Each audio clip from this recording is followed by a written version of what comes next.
ಸ್ಮೃತಿಪುರಾಣಾನಾಂ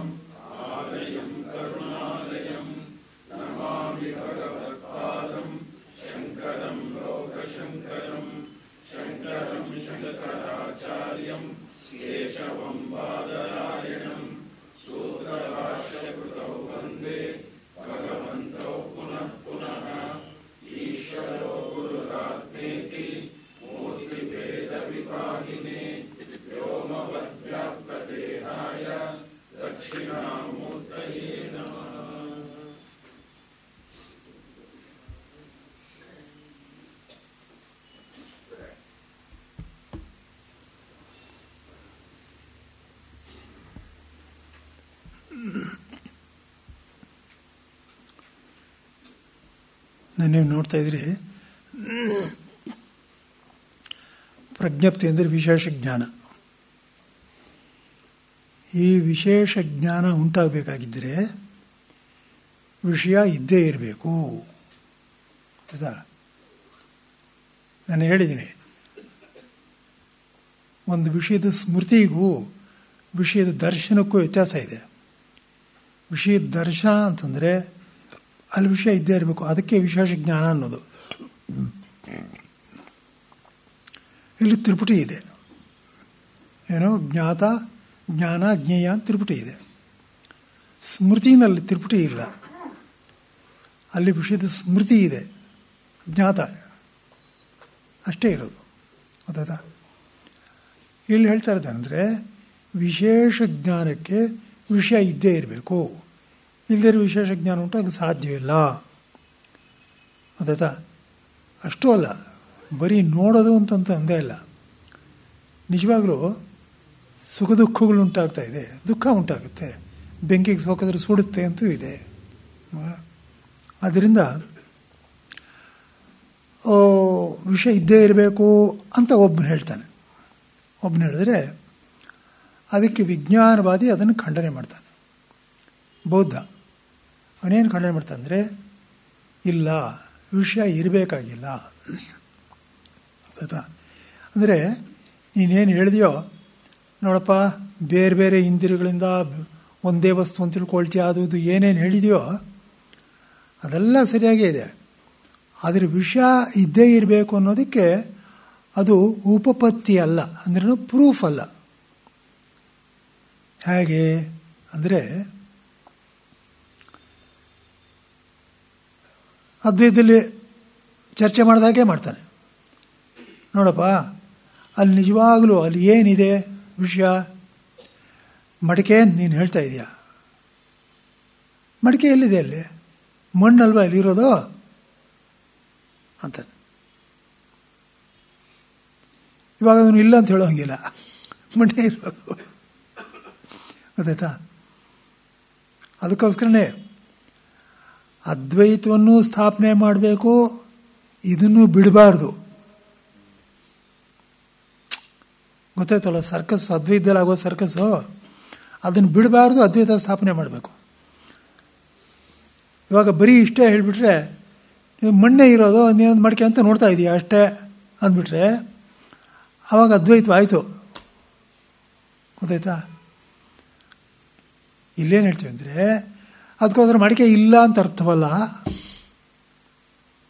ಮಡಿಕೆ ಅನ್ನೋದೊಂದು ವಿಕಾರ, ಆದರೆ ವಿಕಾರದಿಂದ ಕೂಡಿದ್ದರೂ ಕೂಡ ಆ ವಿಕಾರವೂ ಮಣ್ಣೆ ಆಗಿದೆ. ಕಾರ್ಯಾಕಾರೋ ಅಪಿ ಕಾರಣಸ್ಯ ಆತ್ಮಭೂತೇವ ಅನಾತ್ಮಭೂತಸ್ಯ ಅನಾರಭ್ಯತ್ವಾತ್. ಅಂದ್ರೇನು? ನಿಜವಾಗ್ಲೂ ಆಕಾರ ಅನ್ನೋದು ಕೂಡ ಮಿಥ್ಯ ಅಲ್ಲ, ಆಕಾರ ಕೂಡ ನನ್ನ ಮಣ್ಣೆ. ಆದರೆ ವ್ಯವಹಾರ ದೃಷ್ಟಿಯಿಂದ ಅದಕ್ಕೇನೊಂದು ಹೆಸರು ಕೊಟ್ಟಿದೆ ಅಷ್ಟೇ ಹೊರತು ಅಲ್ಲಿ ಇರೋದು ಮಣ್ಣೆ. ಅಂದ್ರೇನು? ವ್ಯವಹಾರ ದೃಷ್ಟಿಯಿಂದ ಒಂದು ವಿಕಾರ, ಒಂದು ಹೆಸರು, ತತ್ವದೃಷ್ಟಿಯಿಂದ ಮಣ್ಣೊಂದೇ ಇರೋದು. ಈ ಥರ ತಗೊಳುತ್ತೆ. ಗೊತ್ತಾಯ್ತಲ್ಲ? ಅವನು ವಿಜ್ಞಾನವಾದಿ ಏನು ಮಾಡ್ದ, ಇದನ್ನು ಬಿಟ್ಬಿಟ್ಟ ಹೇಳೋದನ್ನು. ಬರೀ ಈ ಸಿದ್ಧಾಂತ ಮಟ್ಟಿಗೆ, ಅಂದರೆ ನಾವು ಪರಮಾರ್ಥ ದೃಷ್ಟಿಯಿಂದ ಏನು ಹೇಳ್ತೀವೋ ಅದನ್ನ ಮಟ್ಟಿಗೆ ತಗೊಂಡ, ವ್ಯವಹಾರ ದೃಷ್ಟಿಯಿಂದ ನಾವು ಹೇಳ್ತೀವೋ ಅದನ್ನು ಬಿಟ್ಬಿಟ್ಟ. ಗೊತ್ತಾಯ್ತಾ? ಆಮೇಲೆ ಅದು ತಗೊಂಡು, ಓ ಮಣ್ಣಲ್ವ ಇರೋದು, ಸರಿ, ಹಾಗಾದ್ರೆ ಮಣ್ಣು ನೋಡ್ತಾ ಇದ್ದೀನಿ ಅಂತ ಆಯ್ತಲ್ಲ ಅಂದರೆ ಅದನ್ನು ವಿಚಾರ ಮಣ್ಣೋಳು, ಅದಕ್ಕೆ ಕಾರಣವಾಗಿರೋದೇನೋ ಹಿಂದೂ ಒಂದಿರುತ್ತೆ, ಅದಕ್ಕೇನೊಂದಿರುತ್ತೆ, ಅದಕ್ಕೇನೊಂದಿರುತ್ತೆ. ಅದರಿಂದ ಎಲ್ಲಿವರೆಗೂ ಹೋಗಬೇಕು? ಇದಂ ಪ್ರತ್ಯಯ, ಇದು ಅಂತ ಒಂದು ಬುದ್ಧಿ ಎಲ್ಲಿವರೆಗೂ ಹೋಗುತ್ತೋ ಅಲ್ಲಿವರೆಗೂ ಹೋಗು, ಪರವಾಗಿಲ್ಲ. ಆಮೇಲೆ ಅಂತಾನೆ ನೋಡಿ, ಅದ್ವೈತದಲ್ಲಿರೋ ವ್ಯತ್ಯಾಸ ಇವಾಗ ನೋಡಿ. ವಿಜ್ಞಾನವಾದಿ ಹೇಳೋದಕ್ಕೂ ಇಲ್ಲಿ ಹೇಳೋದಕ್ಕೂ ವ್ಯತ್ಯಾಸ. ಆಮೇಲೇನು ಇಲ್ಲೇ ಇಲ್ಲ ಅಂತಾನೆ, ನಾನು ಆಮೇಲೆ ಇದೆ. ವ್ಯತ್ಯಾಸ ಗೊತ್ತಾಯ್ತು ನಮಗೆ ವಿಜ್ಞಾನವಾದಕ್ಕೂ ಇದಕ್ಕೂ. ನೀನು ಆಮೇಲೆ ಇಲ್ಲ ಅಂತ ನೀನು ಹೇಗೆ ಹೇಳಿದೆ? ಹೊರಗಡೆ ವಸ್ತು ಇಲ್ಲ ಅನ್ನೋದಕ್ಕೆ ನೀನು ಪ್ರೂಫ್ ಕೊಡ್ತಾ ಇದೆಯಲ್ಲ, ಇಷ್ಟೊಂದು ಅನುಭವಕ್ಕೆ ಬರ್ತಾ ಇದ್ರೂ ಇಲ್ಲ ಅಂತ ಪ್ರೂಫ್ ಮಾಡಿದ್ಯಾ, ನೀನು ಬುದ್ಧಿವಂತನಯ್ಯ. ಆದರೆ ಇಲ್ಲ ಅನ್ನೋದಕ್ಕೇನು ಪ್ರೂಫು? ಗೊತ್ತಾಗ್ತಾ ಇದೆ ನಿಮಗೆ? ನೀನು ಸುಮ್ಮನೆ ದಬಾಯಿಸ್ಬೇಡ. ಇಲ್ಲಿವರೆಗೆ ಎಷ್ಟು ಲಾಜಿಕಲ್ ಆಗಿದೆಯೋ ಮುಂದೆ ಅಷ್ಟೇ ಲಾಜಿಕಲ್ ಆಗೇ ಇರೋ. ಇಂದ್ರಿಯ ವೇಗ ಆಗದೆ ಇರೋದು ಒಂದಿದ್ದೆ ಅಂದರೆ ಬುದ್ಧಿ ವೇದ್ಯವಾಗ ಮಟ್ಟಿಗೆ ವೇಗ್ತಾ ಇರಬಹುದು. ದೇಶಕಾಲಗಳಿಲ್ವಾ? ಇಂದ್ರಿಯಕ್ಕೆ ವೇದ್ಯ ಆಗ್ತಾ ಇದೆಯಾ? ಗೊತ್ತಾಗ್ತಾ ಇದೆಯಲ್ಲ, ಅದನ್ನು ಕೇವಲ ಬುದ್ಧಿಗೆ ವೇದ್ಯವಾಗ ಇರ್ಬೋದು ಒಂದು. ಗೊತ್ತಾಗ್ತಾ ಇದೆ ನಿಮಗೆ? ಇದಕ್ಕೋಸ್ಕರನೇ ಹೇಳೋದು ಏನು ಅಂದರೆ,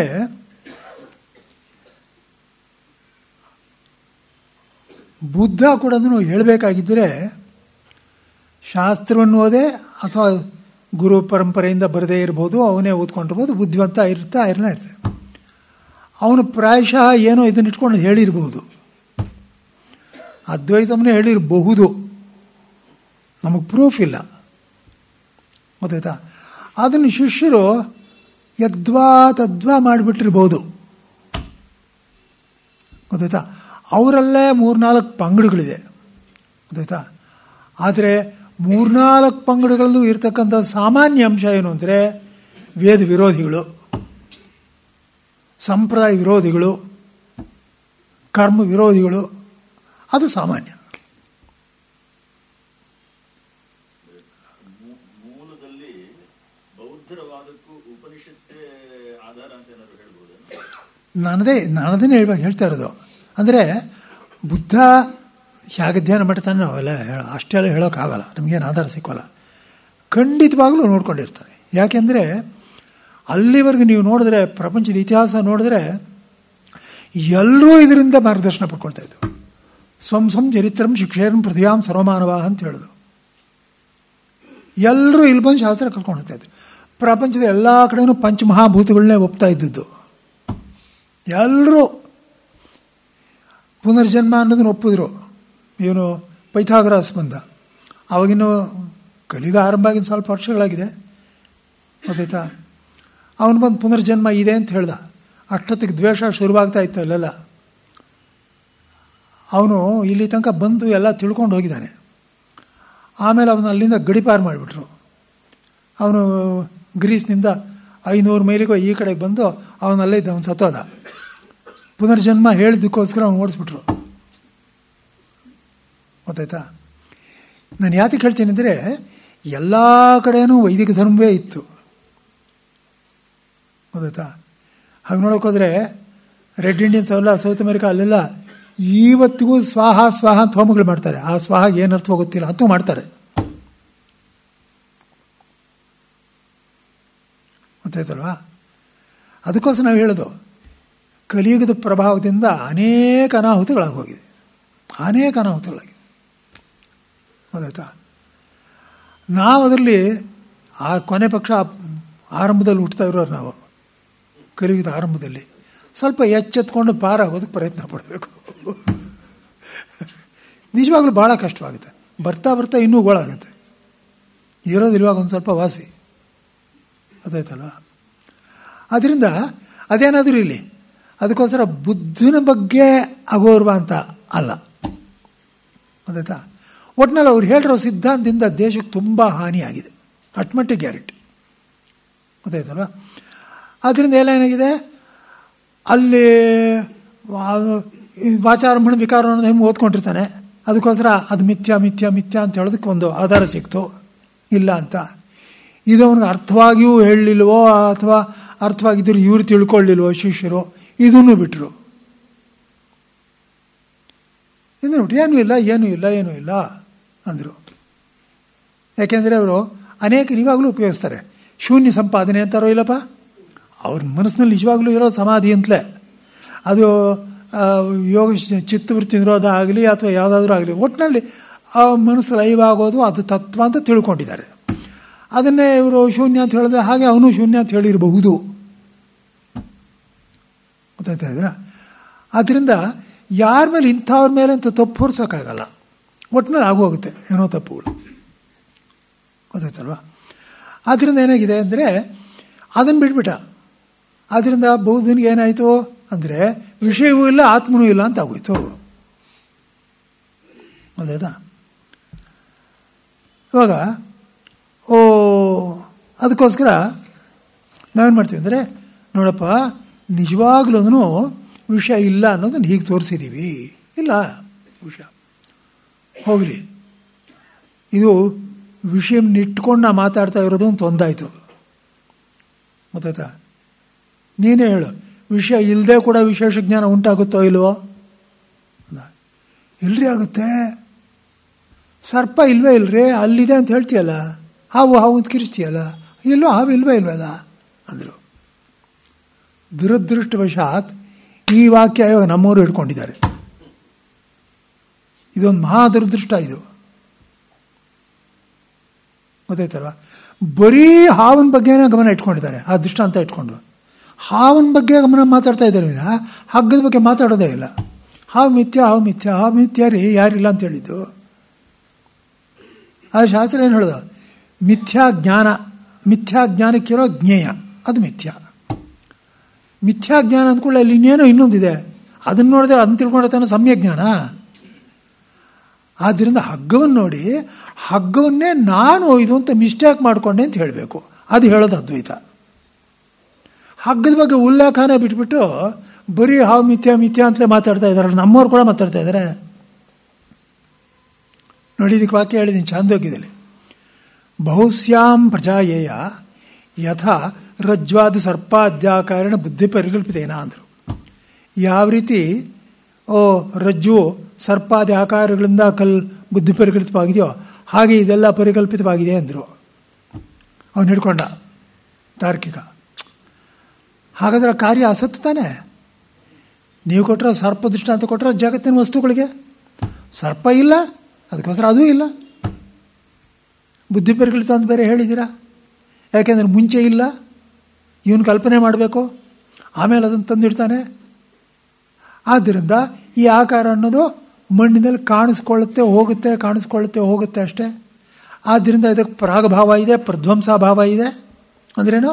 ಹುಟ್ಟೋಕೆ ಮುಂಚೆ ಇರಲಿಲ್ಲ, ಆಮೇಲೂ ಇರಲಿಲ್ಲ, ನಷ್ಟವಾದ ಮೇಲೆ. ಇದು ಬರೀ ಬುದ್ಧಿ ಕಲ್ಪನೆ ನೀನು ಹೇಳ್ತಾ ಇದೆಯಾ? ಆದ್ದರಿಂದ ಆ ಸದೇವ ತರ್ಹಿ ಸರ್ವಂ ಯದ್ಗೃಹ್ಯತೆ ರಜ್ಜರು ಸರ್ಪಾದ್ಯಾಕಾರೇಣ.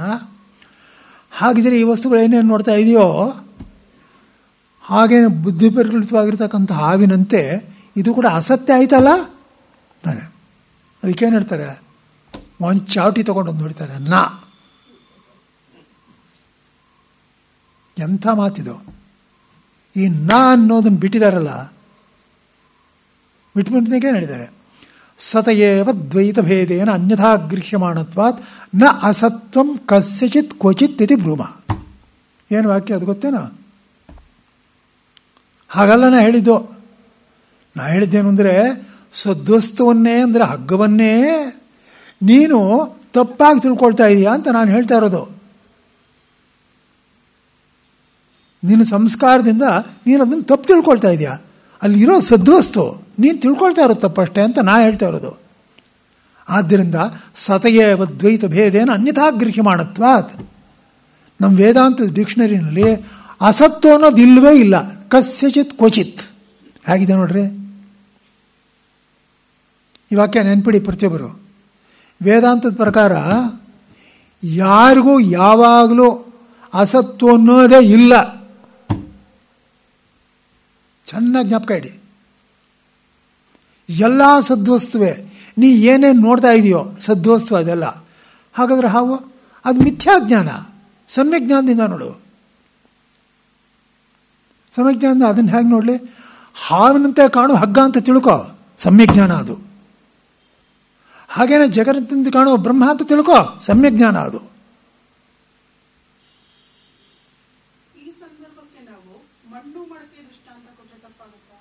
ಹೇಳ್ತೀನಿ, ಮಣ್ಣು ಮಡಿಕೆ ದೃಷ್ಟಾಂತನೂ ಕೊಡಬೇಕು, ಇದೂ ಕೊಡಬೇಕು. ಯಾತಕ್ಕೆ ಅಂದರೆ ಮಣ್ಣು ಮಡಿಕೆ ದೃಷ್ಟಾಂತ ಕೊಡೋದು ಅನ್ಯವಲ್ಲ ಅಂತ ಸ್ಪಷ್ಟವಾಗಿ ಕಾಣಿಸ್ತಾ ಇದೆ.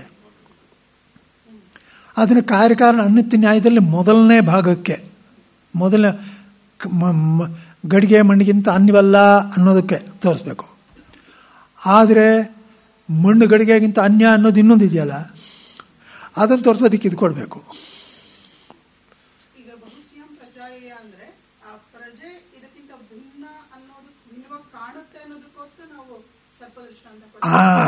ಇದು ಅದು ಅಂದರೆ ಅಲ್ಲ, ಬ್ರಹ್ಮ ಅನ್ನೋದು ಮಣ್ಣು ಅನ್ನೋದು ಮಡಿಕೆಗಿಂತ ಬೇರೆ, ಮಡಿಕೆಗಿಂತ ಬೇರೆ ಅಲ್ಲ, ಮಣ್ಣು ಅನ್ನೋ ಮಡಿಕೆಗಿಂತ ಬೇರೆ. ಮಣ್ಣು ಮಡಿಕೆಗಿಂತ ಬೇರೆ ಅನ್ನೋದು ಕಣ್ಣಿಗೆ ಕಾಣಿಸೋಲ್ಲ, ಗೊತ್ತಾಯ್ತಾ? ಆದ್ದರಿಂದ ಸಮ್ಯಜ್ಞಾನವೂ ಆಗಿರಬೇಕು, ಅದು ಬೇರೆನೂ ಆಗಿರಬೇಕು. ಎಂಥ ದೃಷ್ಟಾಂತ ಕೊಡಬೇಕೀಗ? ನಿಮ್ಗೆ ಗೊತ್ತಾಗ್ತಾ ಇದ್ದಾನೆ ಹೇಳಿದ ಪಾಯಿಂಟು. ಅಲ್ಲಿರೋ ಸಮ್ಯಜ್ಞಾನವೇ ಆಗಿರಬೇಕು. ಆದರೆ ಈ ಮಣ್ಣು ಮಡಿಕೆಯಂತೆ ಪ್ರತ್ಯಕ್ಷವಾಗಿರಬಾರ್ದು. ಅಂದ್ರೇನು? ಇದು ಹಾವಿನಂತೆ ಕಾಣ್ತಾ ಇದ್ರು ಹಗ್ಗವೇ, ಆದರೆ ಹಗ್ಗ ಬೇರೆನೆ. ನಿಮ್ಗೆ ಗೊತ್ತಾಗ್ತಾ ಇದೆ ಎರಡು ದೃಷ್ಟಾಂತಗಳದು. ಮೊದಲನೇದು ಯಾಕೆ? ಮೊದಲನೇದನ್ನು ತೋರಿಸೋದಕ್ಕೋಸ್ಕರ, ಇದಕ್ಕೆ ಅನ್ಯವಲ್ಲ ಅಂತ. ಆದರೆ ಅದು ಆ ದೃಷ್ಟಾಂತದಲ್ಲಿ ಒಂದು ದೋಷ ಇದೆ. ಏನು ದೋಷ? ಎರಡು ಪ್ರತ್ಯಕ್ಷವಾಗಿದೆ. ಆತ್ಮನೂ ಬ್ರಹ್ಮ ಆಯಿತು, ಪ್ರತ್ಯಕ್ಷವಲ್ಲ. ಅದಕ್ಕೋಸ್ಕರ ಏನು ಮಾಡಬೇಕು? ಎರಡನೇದನ್ನು ಹೇಗೆ ತೋರಿಸೋದು? ಆದರೆ ಅದಕ್ಕಿಂತ ಬೇರೆ ಅಂತ ತೋರಿಸೋದಕ್ಕೆ ಹೇಳಿದೆ. ನೋಡು, ಅದು ಹಗ್ಗದಂತೆ, ಅದು ನೀನು ಕಾಣಿಸ್ತಾ ಇಲ್ಲ. ನಿನಗೆ ಕಾಣಿಸೋದೇನಿದ್ರು ಇದೆ. ಚೆನ್ನಾಗಿ ಪರೀಕ್ಷೆ ಮಾಡಿ ನೋಡಿದ್ರೆ ಅಯ್ಯೋ ಹಗ್ಗವೇ ಹೀಗೆ ಕಾಣಿಸ್ತಾ ಇದೆ ಅಂತ ಗೊತ್ತಾಗುತ್ತೆ. ಹಾಗೇನೆ ಅಯ್ಯೋ ಬ್ರಹ್ಮವೇ ಹೀಗೆ ಕಾಣಿಸ್ತಾ ಇದೆ ನಿಂಗೆ ಗೊತ್ತಾಗುತ್ತೆ. ಎರಡು ದೃಷ್ಟಾಂತ ಕೊಟ್ಟಿರೋದೇ ಅದಕ್ಕೋಸ್ಕರ. ಕಾರ್ಯಕಾರಣತೆ ಚೆನ್ನಾಗಿ ಹಿಡೀರಿ. ಮೊದಲನೇದು ಅನನ್ಯತ್ವವನ್ನು ಚೆನ್ನಾಗಿ ಸ್ಥಾಪನೆ ಮಾಡಬೇಕು. ಅದನ್ನು ಬಿಡದೆ ಬ್ರಹ್ಮ ಬೇರೆ ಅಂತ ತೋರಿಸ್ಬೇಕು. ಅದನ್ನು ಬಿಡದೆ. ಐ ಥಿಂಕ್ ಸ್ಪಷ್ಟವಾಯಿತೇನಪ್ಪ? ಏನಪ್ಪ? ಹಾಂ,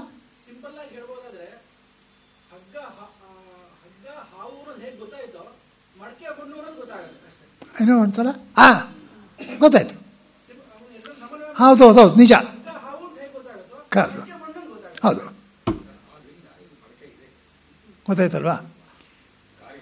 ಒಂದು ನಿಮಿಷ.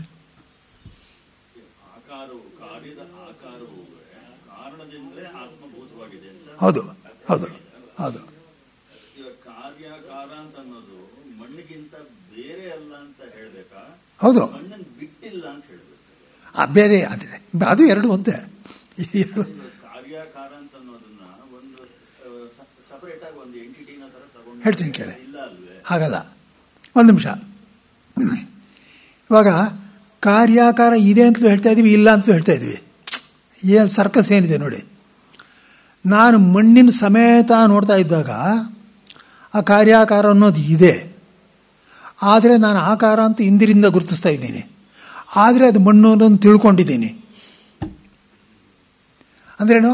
ಮಣ್ಣು ಅಂತ ತಿಳ್ಕೊಂಡಿದ್ರೂ ಏನೋ ಇನ್ನೊಂದು ರೀತಿ ಕಾಣಿಸ್ತಾ ಇದೆ ಅನ್ನೋದಕ್ಕೆ ಇದು ದೃಷ್ಟಾಂತ.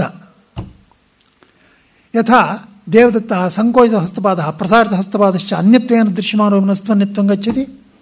ದೇವದತ್ತ ಹೀಗೆ ಕೂತಿದ್ದರೆ ದೇವದತ್ತ ಹೀಗೆ ನಿಂತ್ಕೊಂಡ್ರೆ ದೇವದತ್ತ ಅಲ್ಲ ಅಂತ ಯಾರು ಹೇಳಲ್ಲ. ಅದು ಕೊಟ್ಟಿದ್ದಾರೆ, ಗೊತ್ತಾಯ್ತಾ? ಆದರೆ ನಾನು ಆಕಾರವನ್ನೇ ಸ್ವತಂತ್ರವಾಗಿ ಹಿಡಿದರೆ ಖಂಡಿತವಾಗಲೂ ಮಿಥ್ಯಾ ಅಂದರೆ ಇನ್ನು ಅದಕ್ಕಿಂತ ಮಿಥ್ಯಾ ಇನ್ನೊಂದಿಲ್ಲ. ದೃಷ್ಟಾಂತದಲ್ಲಿ ಗೊತ್ತಾಗಲ್ಲ ಇದು. ದಾರ್ಶನದಲ್ಲಿ ಹಾಗನ್ಸುತ್ತೆ. ಬ್ರಹ್ಮನ ಎಲ್ಲ ಇಟ್ಬಿಡ್ತಾರೆ ಭಗವಂತ ಅಂತ. ಇಲ್ಲಿ ಮಟ್ಟಿಗೆ ಜಗತ್ ಮಟ್ಟಿಗೆ ನೋಡ್ತಾರೆ. ಅದಕ್ಕೋಸ್ಕರ ಮಿಥ್ಯಾ, ಗೊತ್ತಾಯ್ತಲ್ಲ? ಅಲ್ಲಿಗೇನಾಯ್ತು ನೋಡಿ, ಇಲ್ಲಿ ವಾಪಸ್ಸೋನೆ. ಅಲ್ಲಿಗೇನಾಯ್ತು? ಎರಡು ದೃಷ್ಟಾಂತಗಳು ಜಗತ್ತಿನ ಬಗ್ಗೆ ಎರಡು ವಿರುದ್ಧವಾದ ಅಭಿಪ್ರಾಯವನ್ನೇ ತೋರಿಸುತ್ತೆ. ಹೌದು ಹೌದು ದೃಷ್ಟಾಂತದಲ್ಲಿ ಹಾವು ಹುಟ್ಟೇ ಇಲ್ಲ, ಹೌದು ಮಿಥ್ಯಾ, ಕೇವಲ ಹೌದು ಹೌದು ಹೌದು. ಆದ್ರೆ ಮಣ್ಣು ಮಡಿಕೆ ದೃಷ್ಟಾಂತದಲ್ಲಿ ಹೌದು ಮಣ್ಣು ಹುಟ್ಟಿಲ್ಲ ಅಂದ್ರೆ ಅದು ಕಾರಣದಲ್ಲೇ ಇತ್ತು, ಕಾರಣವೇ ಅದು. ಹೌದು ಅದನ್ನೇ ಇತ್ತು ಅಲ್ಲಿ. ಹೌದು ಹೌದು ಆ ರೀತಿಯಲ್ಲಿ ಹುಟ್ಟಿಲ್ಲ ಅದು. ಸತ್ಯವಾದ ಮಾತು, ಸತ್ಯವಾದ ಮಾತು. ಅದಕ್ಕೆ ಹೇಳ್ತೀನಿ ಕೇಳಿ, ಬರೀ ಕಾರ್ಯಕಾರಣ ಅನಂತ್ಯ ನ್ಯಾಯ ಅಂತ ಹೇಳಿ ನೀವೊಂದು ದೊಡ್ಡ ಮಾನೋಗ್ರಾಫ್ ಬರಿಬೋದು, ಅಷ್ಟೊಂದಿದೆ. ಪರಮಗಂಭೀರವಾಗಿದೆ, ಪರಮಗಂಭೀರ ಅದು, ಗೊತ್ತಾಯ್ತಾ? ಅದಕ್ಕೋಸ್ಕರ ಈ ಕಾರ್ಯಕಾರಣ ನ್ಯಾಯದಲ್ಲಿ ತುಂಬ ಸರ್ಕಸ್ ಇದೆ, ತುಂಬ ಸರ್ಕಸ್ ಇದೆ. ಅದನ್ನು ಮ್ಯಾನೇಜ್ ಮಾಡಿದಾರಲ್ಲ. ನಾನು ಆ ಕಾರ್ಯಕಾರಣ ನ್ಯಾಯ ಒಂದಿರ್ಕೊಂಡ್ರೆ ಸಾಕು, ಶಂಕರ್ ಸರ್ವಜ್ಞರು ಅನ್ನೋದಕ್ಕೆ. ಇನ್ನು ಯಾವನೂ ಹೇಳೋಕ್ಕಾಗಲ್ಲ, ಇದು ಯಾವನೂ ಹೇಳೋಕ್ಕಾಗಲ್ಲ, ಗೊತ್ತಾಯ್ತಲ್ಲ? ಎಷ್ಟು ಚೆನ್ನಾಗಿದೆ, ಎಷ್ಟು ಚೆನ್ನಾಗಿದೆ. ನೀವು ಏನು ಕೇಳಿದ್ರೆ ಅದಕ್ಕೆ ಉತ್ತರ ಸಿಗುತ್ತಲ್ರಿ. ನೀವು ಪ್ರಪಂಚದ ವಿಚಾರ ಕೇಳ್ತೀರಾ, ಅದಕ್ಕೂ ಉತ್ತರ ಸಿಗುತ್ತೆ. ಬ್ರಹ್ಮದ ವಿಚಾರ ಕೇಳ್ತೀರಾ, ಅದಕ್ಕೂ ಉತ್ತರ ಸಿಗುತ್ತೆ. ಎರಡನ್ನೂ ಸೇರಿಸ್ಕೊಂಡು ಕೇಳ್ತೀರಾ, ಅದಕ್ಕೂ ಉತ್ತರ ಸಿಗುತ್ತೆ. ಒಂದನ್ನು ಬಿಟ್ಟು ಸೇರಿಸಿದ್ರೆ ಅದಕ್ಕೂ ಉತ್ತರ ಸಿಗುತ್ತೆ. ಎಂಥ ಕಮಾಲ್ ಇದು, ಗೊತ್ತಾಯ್ತಲ್ಲ? ಆದರೆ ಏನಿತ್ತು ಇಲ್ಲಿ ಮಿಥ್ಯಾಜ್ಞಾನದಲ್ಲೂ ಆಗ್ತಾ ಇದೆ. ಆದ್ದರಿಂದ ವಿಷಯ ಇರಬೇಕು ಅಂತೇನಿಲ್ಲ ಇದಕ್ಕೆ, ಜ್ಞಾನ ಉಂಟಾಗೋದಕ್ಕೆ. ಆದ್ದರಿಂದ ವಸ್ತು ಇಲ್ಲ ಅಂತ ತೀರ್ಮಾನ ಮಾಡ್ದ. ಅಲ್ಲಿ ಇವನೇನು ಎರಡನೇದು ಕೊಟ್ಟಾಗ ಅಭೂತ ದರ್ಶನ ಅಂದಾಗ ಏನಿದೆ, ಅಲ್ಲಿ ಇಲ್ವೇ ಇಲ್ಲ ಸರ್ಪ, ನೀನು ನೋಡಿದೆ ಅಂತಾರೆ. ಅಲ್ಲಿ ಏನೋ ಒಂದು ಇದೆ ಅನ್ನೋದನ್ನ ಬಿಟ್ಬಿಟ್ಟ, ಗೊತ್ತಾಯ್ತಾ? ಸರಿ, ಇರಲಿ. ಸ್ವಾಮೀಜಿ, ಒಂದು ಪ್ರಶ್ನೆ. ಈಗ ಬ್ರಹ್ಮನನ್ನ ಬೇರೆಯಾಗಿ ಎಲ್ಲೋ ಕೂಡಿಸಿದ್ರಿಂದ ಆದಂತ ಪರಿಣಾಮ, ಈಗ ಎಷ್ಟೊಂದು ಸ್ತುತಿಗಳಿದೆ. ಈಗ ಪುರಾಣದಲ್ಲೇ ಹೇಳುತ್ತೆ, ಈ ವ್ರತವನ್ನು ನೀವು ಮಾಡಿದ್ರೆ ನಿಮ್ಗೆ ಈಗಲೂ ಕೂಡ ಚೆನ್ನಾಗಿರ್ತೀರಾ, ಆಮೇಲೆ ಅಲೋಕವನ್ನೇ ಪಡ್ಕೊಳ್ತೀರಾ. ಲಲಿತಾ ಸಹಸ್ರನಾಮ ಫಲಶ್ರುತಿ, ವಿಷ್ಣು ಸಹಸ್ರನಾಮ ಫಲಶ್ರುತಿ, ಭಗವದ್ಗೀತೆ ಫಲಶ್ರುತಿ. ಸರಿ, ಹೇಳಿ.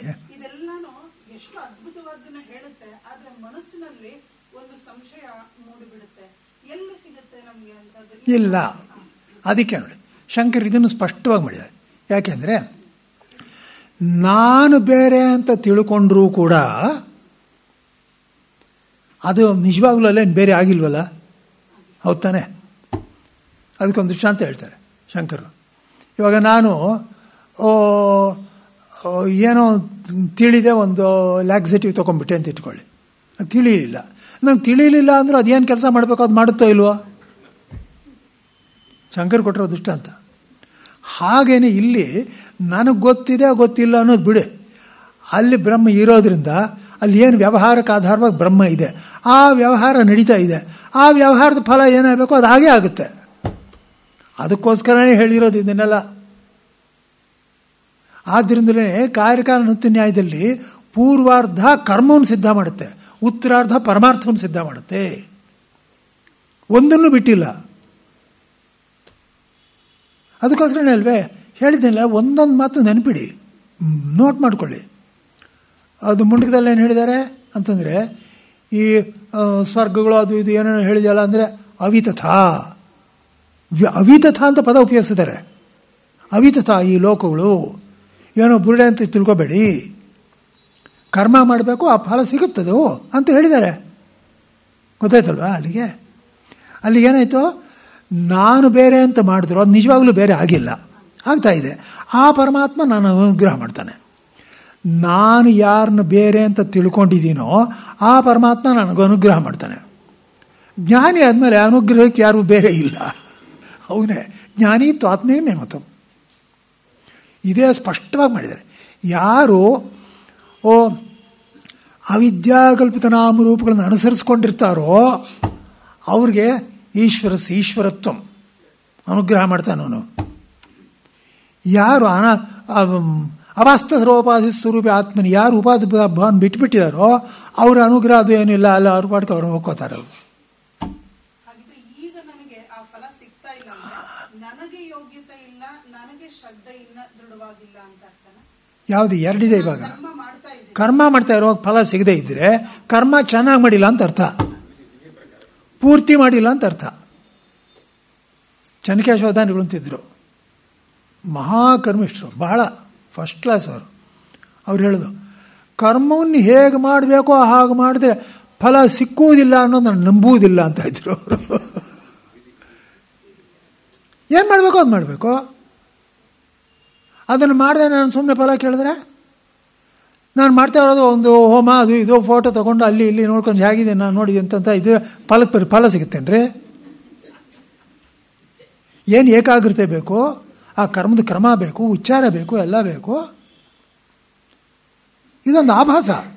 ಈ ಫೋಟೋಗ್ರಫಿ ಬಂದಮೇಲೆ ಮಾಡ್ತಾ ಇರೋದು ಪೂಜೆ, ತೆಗಿತಾ ಇರೋದು ಫೋಟೋಗಳು. ಏನು ಅರ್ಥ ಏನಿದೆ ಅದಕ್ಕೆ? ಯಾವುದು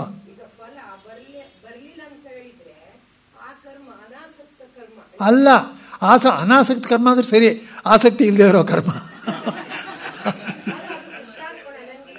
ಅದು ನೋಡಿ. ಸುಮ್ಮನೆ ಇವ್ರ ಪ್ರದರ್ಶನಕ್ಕೋಸ್ಕರ ಏನೋ ಒಂದು ಅಂತ ಇಟ್ಕೊಂಡಿದ್ದಾರೆ ಅಷ್ಟೆ. ಕೆಲವರು ಭಜನೆ ಅಂತ ಮಾಡ್ತಾರೆ. ಸಂಗೀತ ಅನ್ನೋದು ನಿಜವಾಗ್ಲೂ ಭಗವಂತನ ಸಮಯಕ್ಕೆ ಹೋಗೋದಕ್ಕೆ ಒಳ್ಳೆ ಸಾಧನೆ ಇಲ್ಲ ಅಂತಿಲ್ಲ. ಇವ್ರು ಭಜನೆ ಮಾಡುವಾಗ ಭಜನೆ ಮೇಲೆ ಇಲ್ಲ ಗಮನ. ಇವ್ರು ಮಾಡೋದು ತಬಲ, ಇವರು ಅದ್ರ ಗಲಾಟೆ ಅನ್ನಲ್ತಾನೆ ಇರುತ್ತೆ.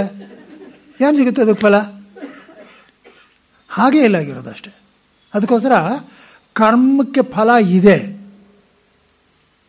ಅದು ವ್ಯಾವಹಾರಿಕ ಸತ್ಯ. ಅದಕ್ಕೆ ಸತ್ಯ ಅನ್ನೋ ಪದ ಬಿಟ್ಟಿಲ್ಲ, ವ್ಯಾವಹಾರಿಕ ಸತ್ಯ. ಅವಿದ್ಯಾ ಕಲ್ಪಿತ ವ್ಯಾವಹಾರಿಕ ಸತ್ಯ ಅನ್ನಬಾರ್ದು.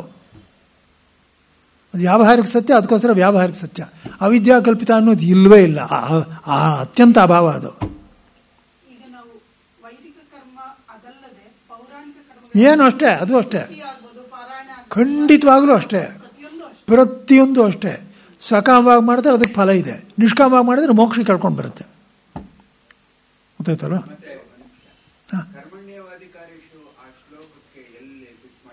ಅಲ್ಲ, ಇಲ್ಲಿ ನನಗೆ ಧ್ಯಾನಕ್ಕೆ ಅದಕ್ಕೆ ಅಧಿಕಾರವಿಲ್ಲ ಅಂದ್ರೇನು? ಯೋಗ್ಯತೆ ಇಲ್ಲ. ಯೋಗ್ಯತೆ ಇಲ್ಲ ಅಂದರೆ ನೀನು ಕರ್ಮ ಮಾಡಿಕೊಂಡೇ ಇರಬೇಕು ಅಂತ ಹೇಳಿದ್ರು. ನಚ ಸನ್ನಿಸನಾದೇವ ಸಿದ್ಧಿಂ ಸಮದಗಚ್ಚತಿ. ಸುಮ್ಮನೆ ಕರ್ಮ ಬಿಟ್ಬಿಟ್ಟು ನಾನು ಸನ್ಯಾಸ ತೊಗೊಂಡ್ಬಿಟ್ರೆ ಅಂದರೆ ನಿಂಗೇನು ಮೋಕ್ಷ ಸಿಕ್ಬಿಡೋದಿಲ್ಲ. ಕರ್ಮ ಮಾಡಿಕೊಂಡೇ ಹೋಗಬೇಕು ಅಂತ ಹೇಳಿದ್ರು. ಏನಪ್ಪ? ಹಾಂ, ತಾತ್ಕಾಲಿಕವಾಗಿ ಹೌದು ಹೌದು.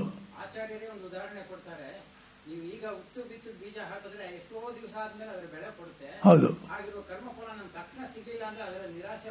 ಹೌದು, ಖಂಡಿತವಾಗ್ಲೂ ಹೌದು. ಆ ಮಾತು ನಿಜವೇ. ಇವಾಗ ನಾನು ಕರ್ಮ ಮಾಡಿದ್ರೆ ಗೊತ್ತಾಯ್ತಾ, ಅದಕ್ಕೆ ಫಲ ಇದ್ದೇ ಇರಬೇಕು. ನಾನು ಎಷ್ಟು ಮಾಡಿದೇನೋ ಅಷ್ಟು ಫಲ ಸಿಗುತ್ತೆ. ಭಗವಂತ ತುಂಬ ತುಂಬ ಕನ್ನೆ.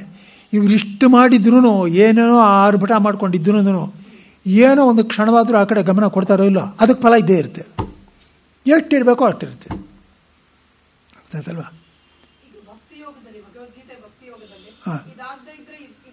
ಹಾಂ ಹಾಂ, ಈಗಾಗದೇ ಇದ್ರೆ ಮಾಡಿದೆ. ಮಯ್ಯವನಾಥ್ಸ್ವ ಮೈಬುದ್ಧಿನ್ವೇಷ ನಿಶ್ಚಿಮೇ ಅಥವಾ ಉರ್ಧನ ಸಂಶಯ ಅತಿ ಚಿತ್ತಂ ಸಮಾಧಾತಂ ನ ಶಕ್ನೋಷ್ಮೇ ಸ್ಥಿನ ಅಭ್ಯಾಸವೇಗಂತೋ ಮಾನ್ ಧ್ಯಾಂತ ವಾಸ್ತೆ.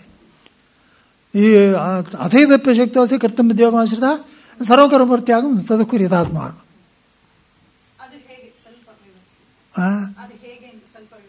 ಯಾಕೆಂದ್ರೆ ಸುಲಭ ಅಲ್ವ ಇದು? ಇವಾಗ ಕರ್ಮ ಮಾಡೋದು ಖಂಡಿತವಾಗಲೂ ಸುಲಭ. ನಿಧಿಧ್ಯಾಸ ಮಾಡೋದು ಮಹಾ ಕಷ್ಟ, ಧ್ಯಾನವೇ ಕಷ್ಟ. ಕರ್ಮ ಮಾಡೋದು ಅತ್ಯಂತ ಸುಲಭ, ಅದಕ್ಕಿಂತ ಕಷ್ಟವಾಗಿರೋದು ಧ್ಯಾನ, ಅದಕ್ಕಿಂತ ಬಹಳ ಕಷ್ಟವಾಗಿರೋದು ನಿಧಿಧ್ಯಾಸನ. ಗೊತ್ತಾಯ್ತಲ್ಲ? ಹಾಂ,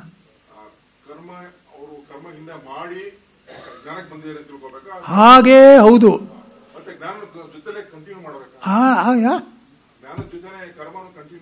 ಖಂಡಿತ ಇಲ್ಲ. ಅದು ಜ್ಞಾನ ಜೊತೆ ಕಂಟಿನ್ಯೂ ಮಾಡೋದಂದ್ರೆ ಅರ್ಥವೇ ಇಲ್ಲ. ಅಲ್ಲೇನು ಅಂದರೆ ನಾವು ತಪ್ಪು ತಿಳ್ಕೊಬಾರ್ದು. ನೋಡಿ, ಇದನ್ನೆಲ್ಲದೂ ಏನಪ್ಪ ಅಂದರೆ ನಮಗೆ ನಾವು ಅನ್ವಯ ಮಾಡ್ಕೋಬೇಕು. ಇನ್ನೊಬ್ರಿಗೆ ಹೇಳಿದ್ರೆ ಗೊತ್ತಾಗಲ್ಲ ಅದು. ನನಗೆ ನಿಜವಾಗ್ಲೂ ಯೋಗ್ಯತೆ ಇದೆಯಾ? ಸನ್ಯಾಸಕ್ಕೆ ಅನ್ಬೇಕು, ಕರ್ಮ ಬಿಟ್ಟು ಧ್ಯಾನ ಮಾಡೋದು ಅಂದರೆ ಅದಕ್ಕೆ ಸನ್ಯಾಸವೇ ಆಗಬೇಕು. ನಾನು ಗೃಹಸ್ಥನಾಗೂ ಇರ್ತೀನಿ, ಕರ್ಮ ಬಿಟ್ಟು ಸನ್ಯಾಸ ಮಾಡ್ತೀನಿ ಅಂದರೆ ಅದು ಅಸಂಬದ್ಧ, ಶಾಸ್ತ್ರ ಒಪ್ಪೋದಿಲ್ಲ ಅದನ್ನು. ಗೊತ್ತಾಯ್ತಾ? ಆದ್ದರಿಂದ ಏನು ಮಾಡ್ತೇನೆ, ನನ್ನ ಯೋಗ್ಯತೆ ನಾನು ನೋಡ್ಕೋಬೇಕು. ನನ್ನ ಯೋಗ್ಯತೆ ನಿಜವಾಗ್ಲೂ ನನ್ನ ಕೈಲಿ ಆಗುತ್ತಾ? ನನಗಷ್ಟು ವೈರಾಗ್ಯ ಇದೆ. ಅದಕ್ಕೋಸ್ಕರ ಏನು ಹೇಳಿದೆ? ಆರೂಢ ಅಂದರೆ ಮಾಡಬಲ್ಲವನು, ಆರುಕ್ಷು ಅಂದರೆ ಮಾಡೋಕ್ಕೆ ಪ್ರಯತ್ನ ಪಡೋನು, ಇಚ್ಛೆ ಪಡೋನು. ಗೊತ್ತಾಯ್ತಾ? ಇಚ್ಛೆ ಪಡೋನು ಆರುಕ್ಷ ಏನು ಮಾಡಬೇಕು? ಕರ್ಮಯೋಗೇನ ಮಾಡಬೇಕು. ಎಲ್ಲ ಮಾಡಿದ್ದಾದಮೇಲೆ ಇವಾಗ ನಾನು ಆರೂಢ ಆದೆ ಅಂತ ಹೇಗೆ ತಿಳ್ಕೊಳ್ಳಿ, ನಾನೇ ಕೇಳ್ಕೋಬೇಕು. ಅಲ್ಲಿ ಹೇಳಿದ್ದಾರೆ,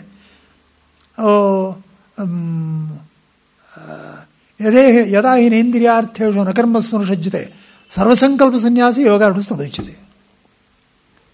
ಮನಸ್ಸಿನಲ್ಲಿ ಇನ್ನೊಂದು ಬೇಕು ಅಂತ ಇನ್ನೊಂದು ಇರಬಾರ್ದು, ವಿಷಯಾದಿಗಳ ಆಸಕ್ತಿ ಇರಲೇಬಾರ್ದು. ಅಲ್ಲಿವರೆಗೆ ಬಂದ ಮೇಲೇ ಧ್ಯಾನಕ್ಕೆ ಪ್ರವೇಶ ಮಾಡಬೇಕು. ಅಂದರೆ ಮುಂಚೆ ಧ್ಯಾನ ಮಾಡಬಾರ್ದು ಅಂತಲ್ಲ, 2 ನಿಮಿಷದ್ದು 1 ನಿಮಿಷದ್ದು 3 ನಿಮಿಷದ್ದು ಮಾಡ್ಕೊಳ್ಳಿ. ಕರ್ಮ ಬಿಟ್ಟು ಧ್ಯಾನಕ್ಕೆ ಅಂತ ಕೂತ್ಕೋಬಾರ್ದು. ಅದಕ್ಕೆ ಪ್ರಾಕ್ಟಿಕಲ್ ಆಗಿದೆ ಶಾಸ್ತ್ರದಲ್ಲಿ. ಧ್ಯಾನ ಶ್ಲೋಕ ಅಂತ ಇದೆ. ಏನು ಅಂದರೆ ಕೊನೆ ಪಕ್ಷ ಈ ಶ್ಲೋಕ ಹೇಳುವಾಗ ಧ್ಯಾನ ಮಾಡು, ಅಷ್ಟು ಸಾಕು. ಆಮೇಲೆ ಏನೋ ಮಾಡ್ಕೊಂಡು ಹೋಗು.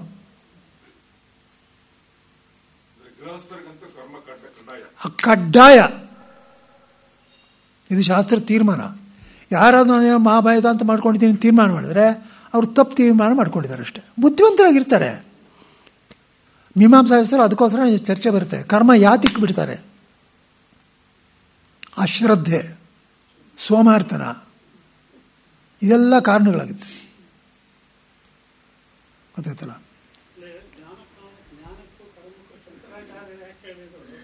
ಏನಂದ್ರೆ ಕರ್ಮಕಾಂಡದಲ್ಲಿ ಕರ್ಮಫಲ ಸ್ವರ್ಗ ಅದೆಲ್ಲ ಕೇವಲ ಶಾಸ್ತ್ರ ಪ್ರಾಮಾಣ್ಯ, ಅನುಭವ ಪ್ರಾಮಾಣ್ಯ ಇಲ್ಲ ಅಲ್ಲಿ.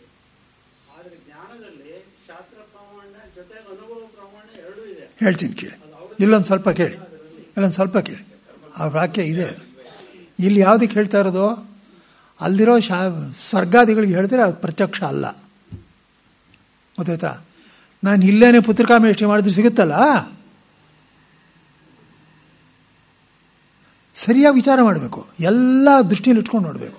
ಪುತ್ರಕಾಮೇಷ್ಟಿ ನೋಡು, ಯಾವಾಗಲೂ ಮುಂದಿನ ಜನ್ಮದಲ್ಲಿ ಮಗು ಆಗಲಿ ಇಂತೀವ ಪುತ್ರಕಾಮೇಷ್ಟಿ ಮಾಡೋದು ಏನು ಅರ್ಥ ಅದಕ್ಕೆ? ಅದಕ್ಕೋಸ್ಕರ ಅಂದರೆ ಅಲ್ಲಿ ಎರಡೂ ಇದೆ. ಏನು ಪ್ರತ್ಯಕ್ಷಕ್ಕೆ ಸಿಗದೆ ಫಲ ಸಿಗದೆ ಇರತಕ್ಕಂಥದ್ದು ಇದೆ. ಇವಾಗಲೇ ಸಿಕ್ಬಿಡ್ತೆ ಅಂತ ತಿಳ್ಕೋಬೇಕಾದ್ದಿಲ್ಲ, ಕಂಡೀಷನ್ ಅಲ್ಲ. ಇವಾಗಲೇ ಸಿಕ್ಕೋದು ಇದೆ.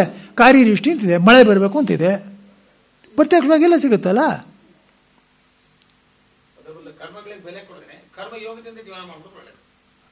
ಅದು ಬಹಳ ಅತ್ಯುತ್ತಮದ್ದು. ಅದನ್ನೇ ಅವನು ಹೇಳು. ನೋಡಿ,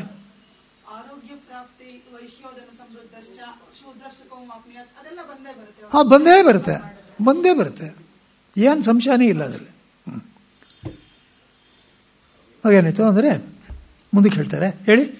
ಚಿತ್ತನ್ನ ಸಂಸ್ಪೃಶತ್ಯರ್ಥಂ ನಾರ್ಥಾಭಾಸಂ ತಥೈವ ಚ ಅಭೂತೋ ಹಿ ಯತಶ್ಚಾರ್ಥೋ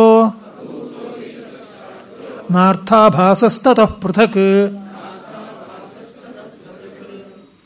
ಹೇಳ್ತಾ ಇದ್ದಾರೆ, ಈ ಚಿತ್ತ ಅನ್ನೋದು ಹೊರಗಿನ ಅರ್ಥವನ್ನು ಮುಟ್ಟೋದಿಲ್ಲ. ಗೊತ್ತಾಯ್ತಾ? ಅರ್ಥಾಭಾಸವನ್ನು ಹಾಗೆಯೇ ಮುಟ್ಟುವುದಿಲ್ಲ. ಏಕೆಂದರೆ ಅರ್ಥ ಅಭೂತವಲ್ಲವೇ, ಅದಕ್ಕಿಂತ ಬೇರೆ ಅರ್ಥಾಭಾಸವಿರುವುದಿಲ್ಲ. ನೋಡಿ ವ್ಯಾಖ್ಯಾನ ನೋಡಿ. ಚಿತ್ತವು ಹೊರಗಿನ ಆಶೀರ್ವಾದ ವಿಷಯವನ್ನು ಮುಟ್ಟುವುದಿಲ್ಲ, ಅರ್ಥಾಭಾಸವನ್ನು ಮುಟ್ಟುವುದಿಲ್ಲ.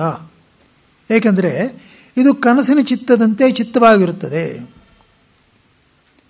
ಅಂದ್ರೇನು? ಸರ್ಪವನ್ನಾಗಲಿ ಅಥವಾ ಮಡಿಕೆಯನ್ನಾಗಲಿ, ಅದಕ್ಕೊಂದು ದೃಷ್ಟಾಂತ ಕೊಟ್ಟಿದ್ದು ಭೂತ ದರ್ಶನ ಅಭೂತ ದರ್ಶನ ಅಂತ ಹೇಳ್ಕೊಟ್ರಲ್ಲಪ್ಪ. ಅಲ್ಲಿ ಇಲ್ಲಿ ವಸ್ತು ವಿಷಯ ಇಲ್ಲ, ಅಲ್ಲಿ ವಿಷಯ ಇದೆ. ಏನಾದರೂ ಆಗಲಿ, ಅಲ್ಲಿ ಮಡಿಕೆಯನ್ನೂ ಚಿತ್ತ ಮುಟ್ತಾ ಇಲ್ಲ, ಇಲ್ಲಿ ಸರ್ಪವನ್ನು ಮುಟ್ತಾ ಇಲ್ಲ. ಗೊತ್ತಾಯ್ತಾ? ಏಕೆಂದರೆ ಆ ಚಿತ್ತ ಅನ್ನೋದು ಹೇಗಿದೆ? ಕನಸಿನ ಚಿತ್ತದಂತೆ ಚಿತ್ತವಾಗಿರುತ್ತದೆ. ನೋಡಿ, ತುಂಬ ಕೇರ್ಫುಲ್ ಆಗೋದ್ಬೇಕಿದೆ. ಕನಸಿನ ಚಿತ್ತ ಅಂದ್ರೇನು? ಕನಸಿನ ಚಿತ್ತ ಹೇಗಾಗಿದೆ? ಅದೂ ಆಡ್ತಾರೇ ಇದೆ. ವಿಷಯ ಏನೋ ತಿಳ್ಕೊಳ್ತೆ, ನಂಗೆ ಹೇಳ್ತೆ, ಏನೋ ತಿಳ್ಕೊಳ್ತೆ. ಅಲ್ಲಿ ಹೂಲಿ ಬಂತು ಅಂತ ನಾನು ಓಡೋಕ್ಕೆ ಶುರು ಮಾಡ್ತೀನಿ. ಅಲ್ಲಿ ಮಾವನನ್ನು ಬಿತ್ತು ಅಂದರೆ ಎತ್ಕೊಳ್ಳೋಕೆ ಹೋಗ್ತೀನಿ. ಸ್ವಪ್ನದಲ್ಲಿ ಕೂಡ ಹಾಗೆ ತಾನೆ. ಆದ್ದರಿಂದ ಕನಸಿನಲ್ಲಿ ಚಿತ್ತ ಇದೆ, ಆದರೂ ವಸ್ತುಗಳು ಅಂತ ಕಾಣಿಸ್ತಾ ಇದೆ, ವಸ್ತುಗಳು ಇರುವಂತೆ ಕಾಣಿಸ್ತಾ ಇದೆ. ಎಲ್ಲ ವಿಜ್ಞಾನವಾದದ್ದು. ಹೇಳ್ತಾ ಇರೋದು.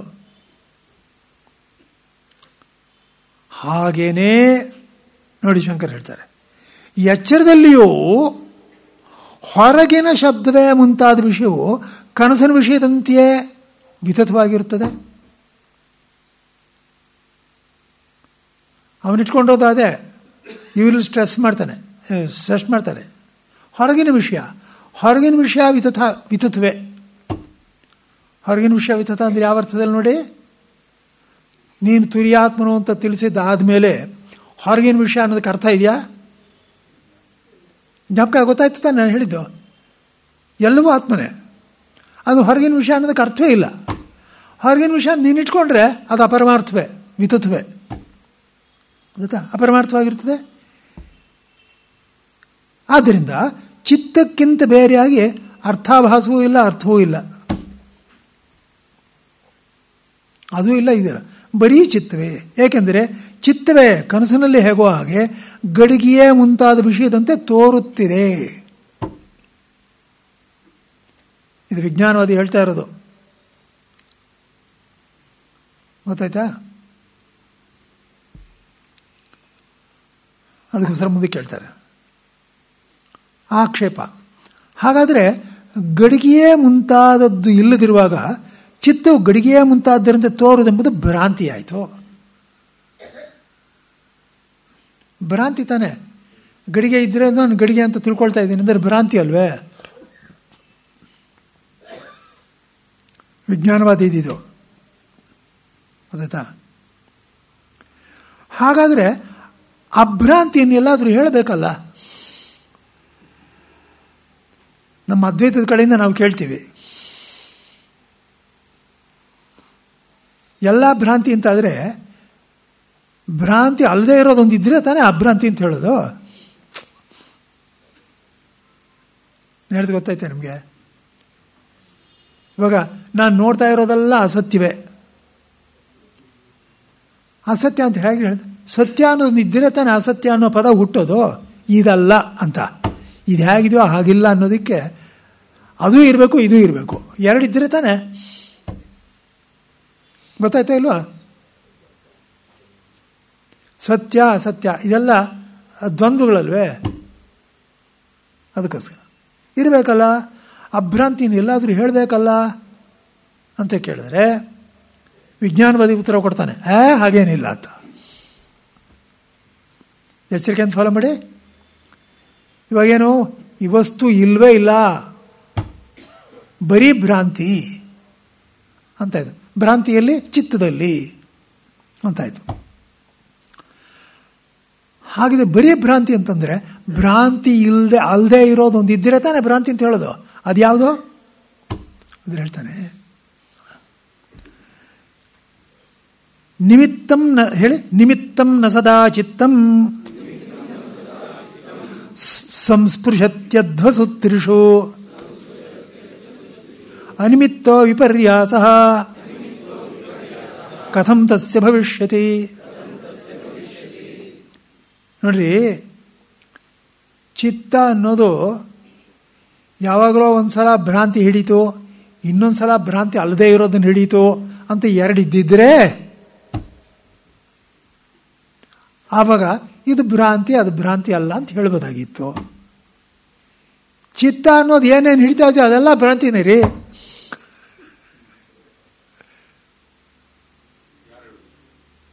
ಗೊತ್ತಾಯ್ತಾ ಪಾಯಿಂಟ್? ವಿಜ್ಞಾನವಾದಿ ಹೇಳ್ತಾನೆ. ಈಗ ವಿಜ್ಞಾನವಾದಿ ಏನು ಹೇಳಿದ್ರು? ಏನಪ್ಪ ಭ್ರಾಂತಿ ಅಲ್ಲದೆ ಇರೋದು ಒಂದು ಇರಬೇಕಲ್ವಾ, ಇದೆಲ್ಲ ಭ್ರಾಂತಿ ಅಂತ ಹೇಳಿದ್ರೆ ಅದ್ವೈತದಲ್ಲಿ ಏನಂತ ಕೊಡ್ತೀವಿ? ಹೌದು, ನೀ ಹೇಳಿದ ನಿಜ, ಆತ್ಮನಿದೆ ಅಂತ ಹೇಳ್ತೀವಿ, ಹೌದಲ್ಲಪ್ಪ? ಅವನೇ ಹೇಳ್ತಾನೆ, ಅಲ್ರಿ ಭ್ರಾಂತಿನ ಪ್ರಯೋಗಿಸಿ ದಿಟ ಮಾಡೋದು ಹೇಳಿದ್ದೀನಿ, ನೀನೇನೋ ಒಂದು ಅಭ್ರಾಂತಿ ಇಟ್ಕೊಂಡಿದೆಯಲ್ಲ, ಆದರೆ ಆ ಹಿನ್ನೆಲೆಯಲ್ಲಿ ಹೇಳಿದ್ದೀನಿ ಅಷ್ಟೇ. ನಿಜವಾಗ್ಲೂ ಎಲ್ಲಾನೂ ಭ್ರಾಂತಿನೇ, ಭ್ರಾಂತಿ ಬಿಟ್ಟು ಇನ್ನೊಂದು ಇಲ್ವೇ ಇಲ್ಲ ಅಂದ. ಯಾಕಂದರೆ 3 ದಾರಿಗಳಲ್ಲಿ, ಏನು 3 ದಾರಿಯಿಂದ ಹೇಳಿ,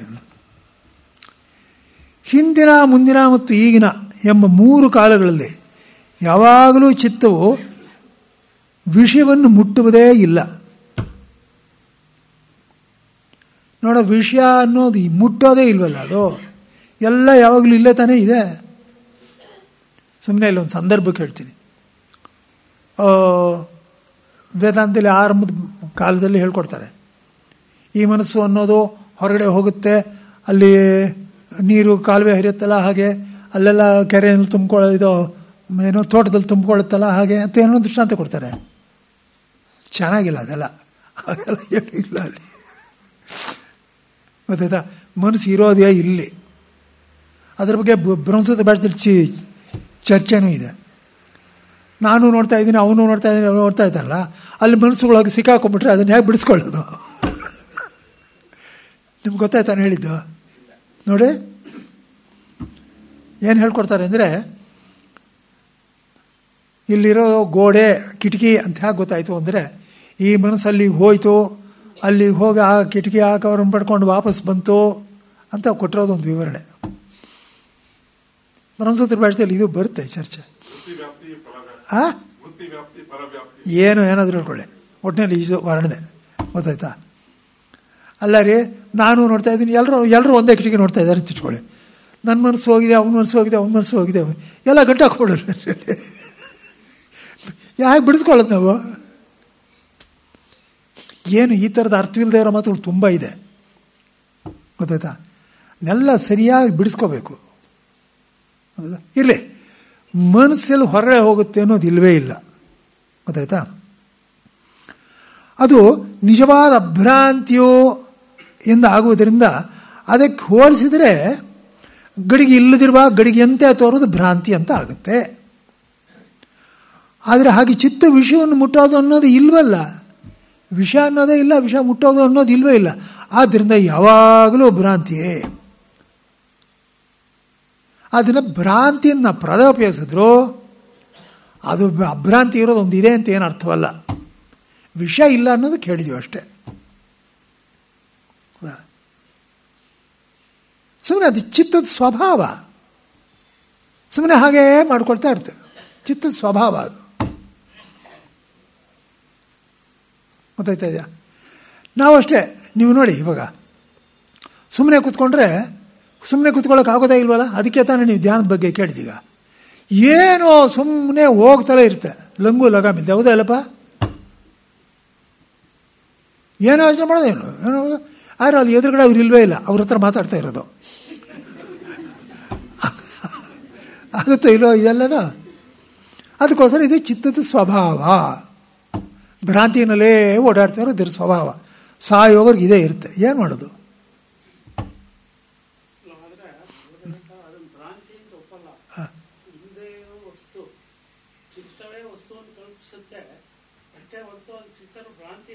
ಅಲ್ಲ ಅಂತ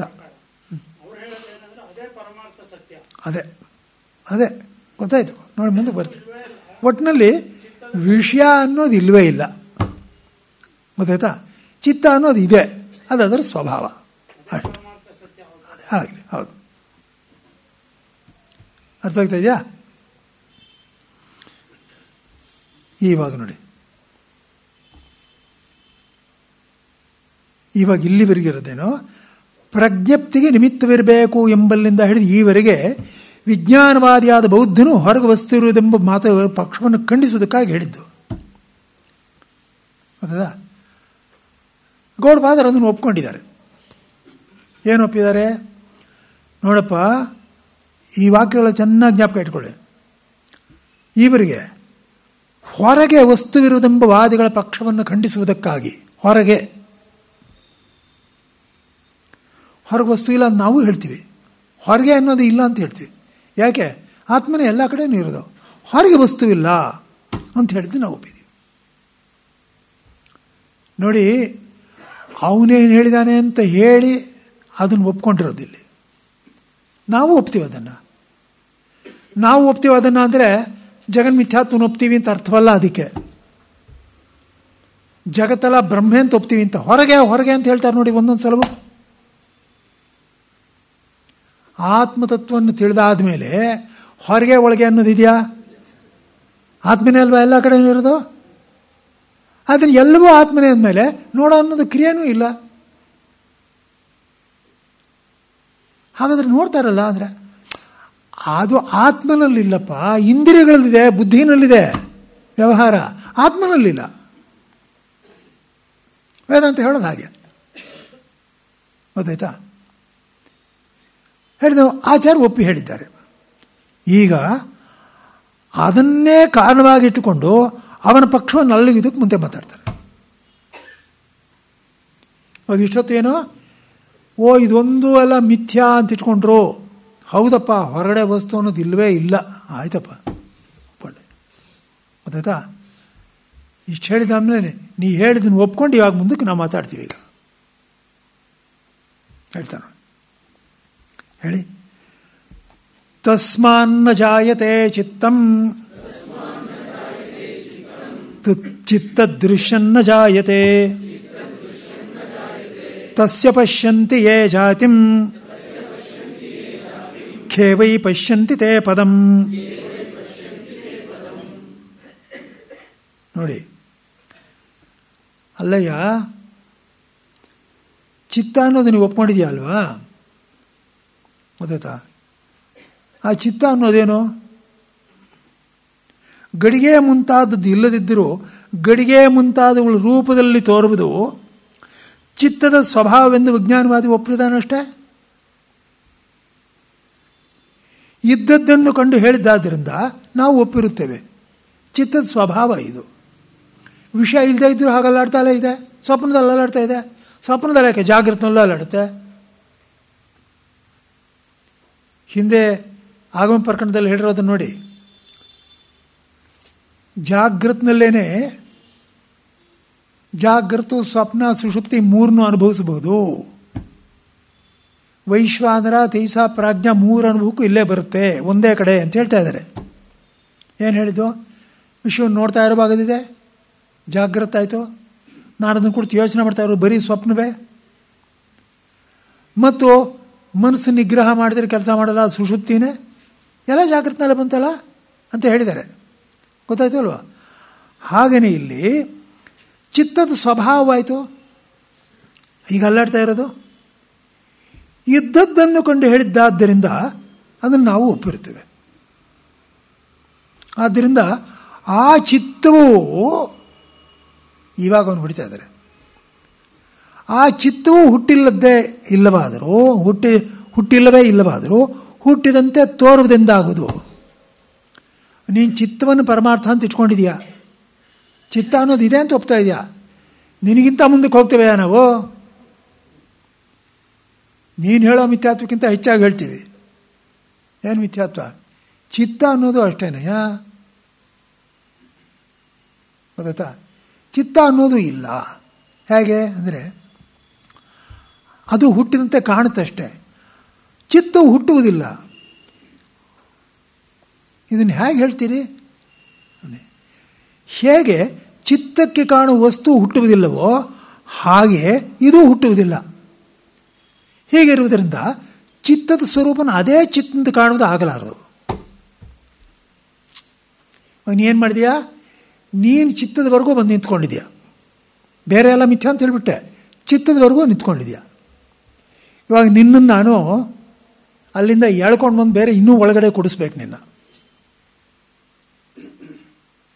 ಗೊತ್ತಾಯ್ತಾ? ನೀನೇ ಹೇಳಪ್ಪ.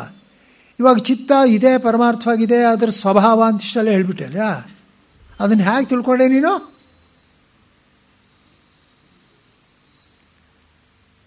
ನೀನು ಹೇಳಬೇಕಾಗಿದ್ದರೆ ಇದನ್ನು ಯಾವನು ಹೇಳ್ತಾ ಇದ್ದಾನೋ ಅವನು ಈ ಚಿತ್ತಕ್ಕಿಂತ ಬೇರೆ ಇರಬೇಕೋ ಇಲ್ವೋ? ಗೊತ್ತಾಗ್ತಾ ಇದೆ ನಿಮಗೆ? ಅರ್ಥವಾಗ್ತಾ ಇದೆಯಾ? ನೀನು ಚಿತ್ತ ಒಂದು ವಸ್ತು, ಅದು ಹೀಗೆ ಚಲಿಸ್ತಾ ಇದೆ, ಅದು ಮಾಡ್ತಾ ಇದೆ ಅಂತ ವರ್ಣನೆ ಮಾಡಿದೀವಲ್ಲಪ್ಪ. ವರ್ಣನೆ ಮಾಡಬೇಕಾಗಿದ್ದರೆ ಯಾರು ಮಾಡ್ತಾ ಇರೋದು? ನಾನು. ನೀನು ಚಿತ್ತಕ್ಕಿಂತ ಬೇರೆ ಇದ್ದರೆ ತಾನೇ ವರ್ಣನೆ ಮಾಡೋಕ್ಕೋಗೋದು.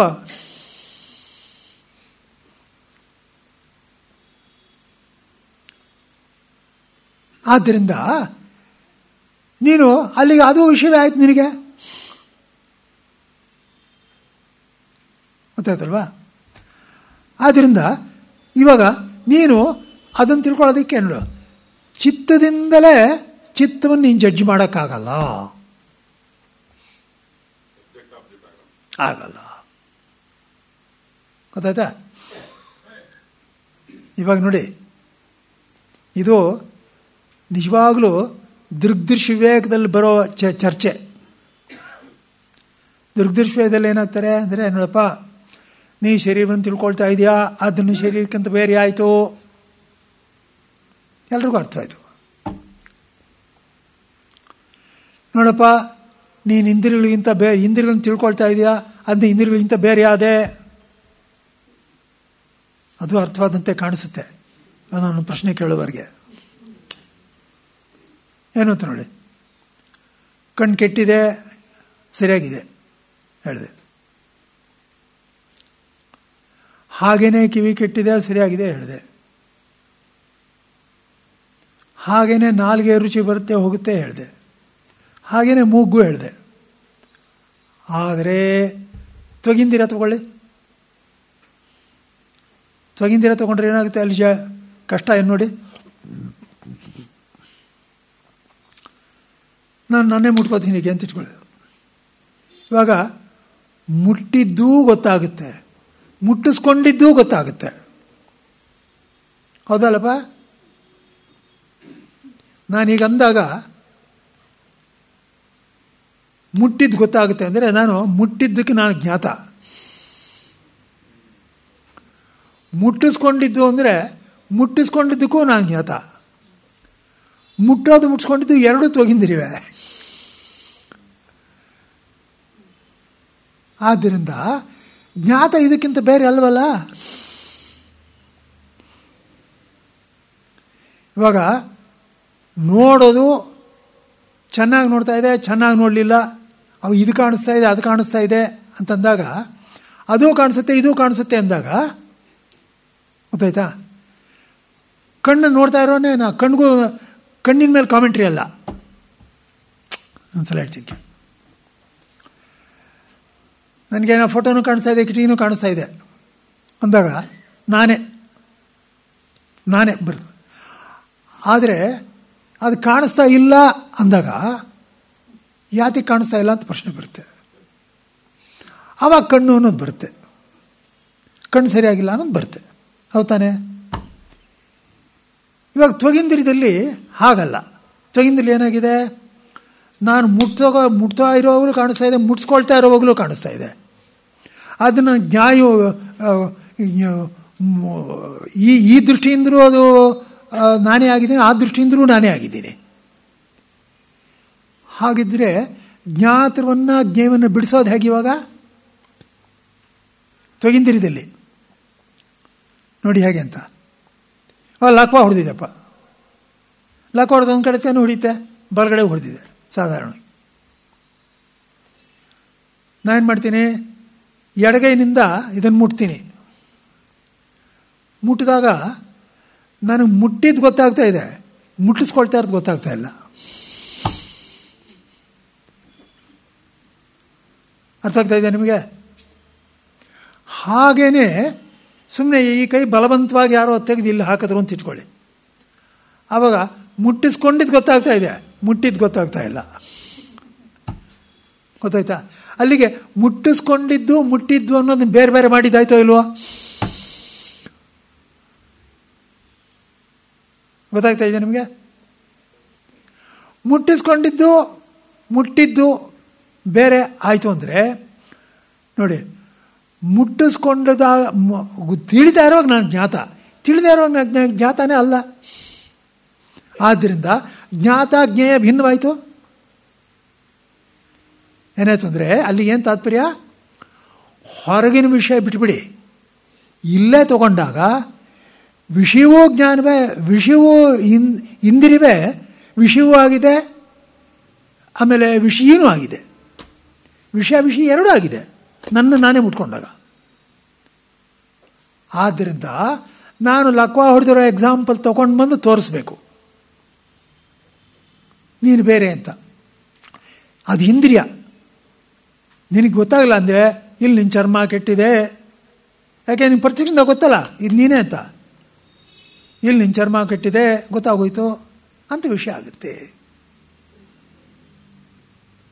ಹಾಗೇನೆ ಇವಾಗ ಮನಸ್ಸಿಗೆ ಬನ್ನಿ. ಸಾಧಾರಣವಾಗಿ ಎಲ್ಲರೂ ಹೇಳಿದ ನಾವು ಒಪ್ಪಿಡ್ತಾ ಇದ್ದೀವಿ. ಏನು ಒಪ್ತಾ ಇದ್ದೀವಿ ನೋಡ್ರಿ, ನನ್ನ ಮನಸ್ಸಿನಲ್ಲಿ ಏಕಾಗ್ರತೆ ಇಲ್ಲ ಅಂತ ಹೇಳಿದ್ರೆ ನೀವು ಮನಸ್ಸಿಗಿಂತ ಬೇರೆ ಇರ್ಬೇಕು ತಾನೆ. ಬುದ್ಧಿ ನಿಶ್ಚಯ ಮಾಡೋಕ್ಕಾಗ್ತಾ ಇಲ್ಲ ಈ ನಡುವೆ ಅಂದರೆ ಬುದ್ಧಿಗಿಂತ ಬೇರೆ ಆಯ್ತಲ್ಲ. ಜ್ಞಾಪಕನೇ ಇರೋದಿಲ್ಲ ರೀ ಈ ನಡುವೆ, ವಯಸ್ಸಾಗೋಯ್ತು ಅಂದರೆ ಚಿತ್ತ ನೋಡ್ತಾ ಇದ್ದೀರೋ ಇಲ್ವೋ. ಯಾವೊಂದಲ್ಲಿ ತುಂಬ ಅಹಂಕಾರ ಐತ್ರಿ, ಇವಾಗ ಕಡಿಮೆ ಆಗ್ತಾ ಇದೆ ಅಂದರೆ ಅಹಂಕಾರಕ್ಕೂ ಬೇರೆ ಆಯಿತು ಇಲ್ವ ನೀವು? ಹೌದ್ರಿ ಹೌದ್ರಿ ಅಂತ ಒಪ್ಕೊಂಡ್ಬಿಡ್ತಾರೆ. ಪ್ರಶ್ನೆ ಕೇಳಿ, ಅಲ್ರಿ ನಾನು ಮನಸ್ಸಿಗಿಂತ ಬೇರೆ ಅನ್ನೋದು ಮನಸ್ಸೇ ಅಲ್ವೇನ್ರಿ ಹೇಳ್ತಾ ಇರೋದು?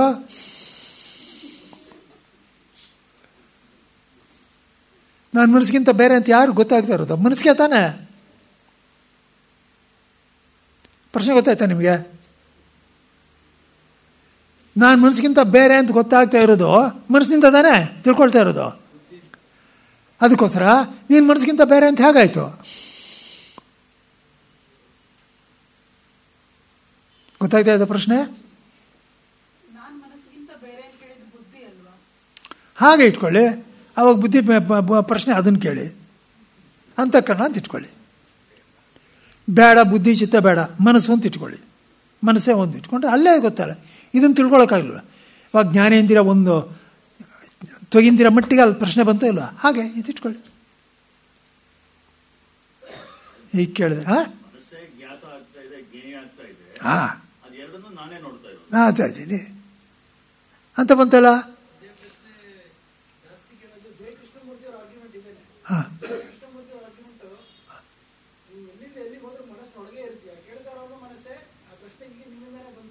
ಅದೇ ಅವರು ಮುಂದಕ್ಕೆ ಹೋಗಿಲ್ಲ, ಅವರು ಸುಮ್ಮನೆ ಅಲ್ಲಿ ನಿಲ್ಲಿಸ್ಬಿಟ್ಟಿದ್ದಾರೆ.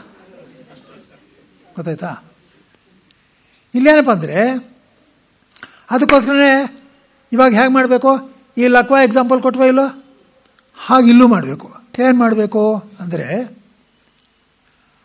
ಆದರೆ ಮನಸ್ಸು ಕೆಲಸ ಮಾಡ್ತಾ ಇಲ್ಲ ಅನ್ನೋದು ನನಗೆ ಸುಷುಪ್ತಿಯಿಂದ ಅದು ಗೊತ್ತಾಗುತ್ತೋ ಇಲ್ವೋ? ಮನಸ್ಸಿನ ಅನುಪಸ್ಥಿತಿ ಗೊತ್ತಾಗುತ್ತೋ ಇಲ್ವಾ? ಮನಸ್ಸಿರಲಿಲ್ಲ ಅಂತ ಗೊತ್ತಾಗುತ್ತೋ ಇಲ್ವ ಸುಷುಪ್ತಿನಲ್ಲಿ? ಅಲ್ಲಿಗೆ ಮನಸ್ಸಿಲ್ಲ ಅಂತ ಅನ್ನೋ ಅನುಭವ ಮನಸ್ಸೇ ಪಡ್ಕೊಳ್ಳೋಕ್ಕಾಗುತ್ತೇನೋ? ನಾನು ಹೇಳಿದ್ ಗೊತ್ತಾಯಿಲ್ಲ ನೋಡಿ. ಇನ್ನೊಂದ್ಸಲ, ಮನಸ್ಸಿಲ್ಲ ಅನ್ನೋದನ್ನ ಮನಸ್ಸಿಗಿಂತ ಬೇರೆಯಾಗಿರೋ ಅಂತಾನೆ ಹೇಳಬೇಕು.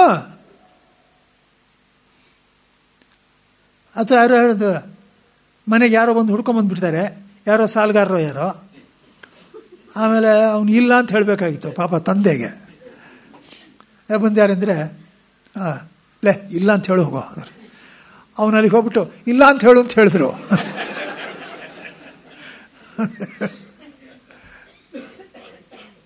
ಹಾಗೆ ಇವಾಗ ಮನಸ್ಸೇನೆ ಮನಸ್ಸಿಲ್ಲ ಅಂತ ಹೇಳೋಕ್ಕಾಗಲ್ಲ. ಆದರೆ ಅನುಭವಿಸ್ತಾ ಇರೋನೊಬ್ಬ ಇದ್ದಾನೆ ಮನಸ್ಸಿಲ್ಲ ಅಂತ. ಯಾರು? ಸುಷುಪ್ತಾತ್ಮನು. ಆದ್ದರಿಂದ ನೋಡಪ್ಪ, ಸುಷುಪ್ತಾತ್ಮನು ಮನಸ್ಸಿಗಿಂತ ಬೇರೆ ಇರಬೇಕು. ಅಲ್ಲಿ ದೃಶ್ಯವಾಕ್ಯದಲ್ಲಿ ಕ್ಲಾರಿಟಿ ಬರಬೇಕಾಗಿದ್ರೆ ಮಾಡಬೇಕು, ಇದಕ್ಕೆ ಹಾಕಬೇಕು. ಗೊತ್ತಾಗ್ತಾ ಇದೆಯಾ? ಆದ್ದರಿಂದ ಹಾಗೇನೆ ಇಲ್ಲಿರೋದು ಕೂಡ ಚಿತ್ತವೂ ಹಾಗೆ ಇದೆ. ಇವಾಗ ಚಿತ್ತವನ್ನು ಚಿತ್ತ ಸ್ವರೂಪನ ಚಿತ್ತನೇ ತಿಳ್ಕೊಳ್ಳೋಕ್ಕಾಗಲ್ಲ. ಆ ಚಿತ್ತಕ್ಕೆ ಹುಟ್ಟನ್ನು ಯಾರು ಕಾಣ್ಬರೋ ಅದಕ್ಕೆ ಚಿತ್ತ ಹುಟ್ಟುತ್ತೆ ಅಂತ ಹೇಗೆ ಹೇಳ್ತೀಯ? ಹುಟ್ಟುತ್ತಾ ಇದೆ ಏನೋ, ಅದೇ ಸಂಕಲ್ಪ ರೂಪದಲ್ಲಿ ಹುಟ್ಟುತ್ತೆ, ಅದೇ ಹೀಗೆ ಒಳಗೆ ಹೋಗುತ್ತೆ, ಅದಲ್ಲೇ ಹೋಗುತ್ತೆ ಅಂತ ಮಾತಾಡ್ತಾ ಇದೆಯಲ್ಲಪ್ಪ ನೀನು. ವಿಶೇಷ ಜ್ಞಾನ ಪಡ್ಕೊಳ್ಳುತ್ತೆ, ಬಿಡುತ್ತೆ, ವಿಷಯ ಪಾಡುತ್ತೆ, ಅದು ಪಡ್ಕೊಳ್ತೆ ಇದು ಪಡ್ಕೊಳ್ತೆ ಅಂತ ಹೇಳ್ತಾ ಇದೆಯಲ್ಲ. ಅಲ್ಲಿಗೆ ಚಿತ್ತಕ್ಕೆ ನೀನು ಹುಟ್ಟನ್ನು ಒಪ್ತಾ ಇದೆಯೋ ಇಲ್ವೋ? ಯಾವ ರೀತಿ ಮಣ್ಣೆ ಗಡಿಗೆ ಹುಟ್ಟಿತು, ಅದೇ ಹುಟ್ಟಿತು ಅಂತಂದು ನಾವು ಹೇಳ್ತೀವೋ ಇಲ್ವೋ? ಹಾಗೆ ನೀವು ಒಪ್ತಾ ಇದೆಯಾ ಅದನ್ನು?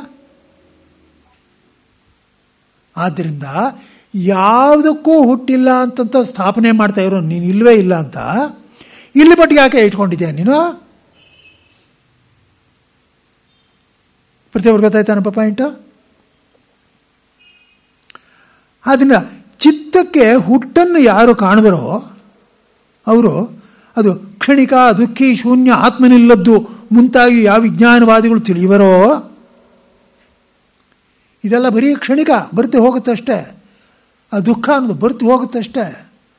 ಎಲ್ಲ ಇರೋ ಶೂನ್ಯವೇ, ಆತ್ಮನೂ ಇಲ್ಲ, ಏನೂ ಇಲ್ಲ. ಯಾವ ವಿಜ್ಞಾನಿ ಹೇಳಿಬರೋ ಅವ್ರು ಎಂಥವ್ರು ಗೊತ್ತಾ? ಆಕಾಶದಲ್ಲಿಯೇ ಹಕ್ಕಿಗಳ ಹೆಜ್ಜೆ ನೋಡೋರು.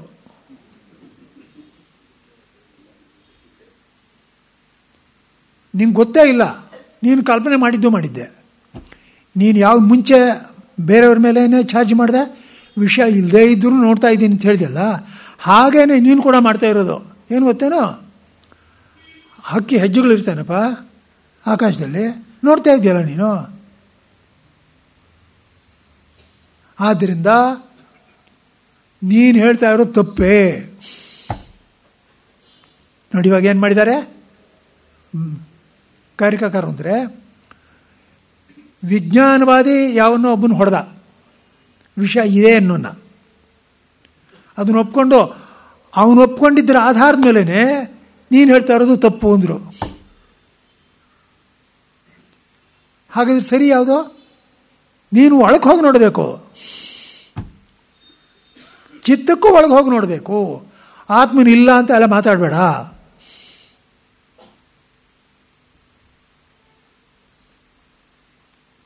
ಗೊತ್ತಾಗ್ತಾ ಇದೆಯಾ ನನಗೆ?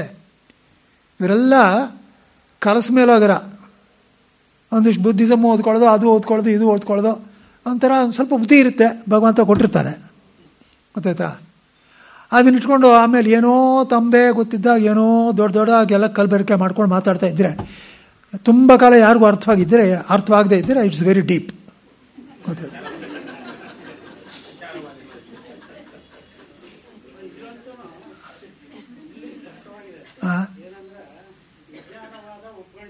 ಹೌದು,